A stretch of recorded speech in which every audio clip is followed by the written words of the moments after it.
ইসলাম বাবুল ভাই সহ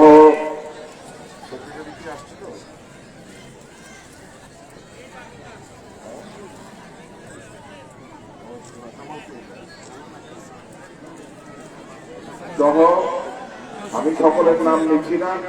কারণ নিতে গেলে অনেক সময় লাগবে।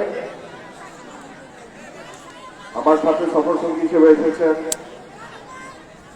টঙ্গী পূর্ব থানা বিএনপির সংগ্রামী সভাপতি সরকার জাভেদ আহমেদ সুমন এবং সাধারণ সম্পাদক গাজী সালাউদ্দিন সহ এই জিয়াউল খান উচ্চ বিদ্যালয়ের সম্মানিত প্রধান শিক্ষক এম এ মাসুম সাহেব, এবং এখানে আমার পিছনে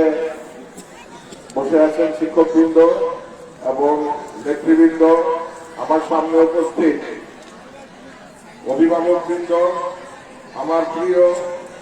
ছাত্রছাত্রীবৃন্দ এবং এই এলাকার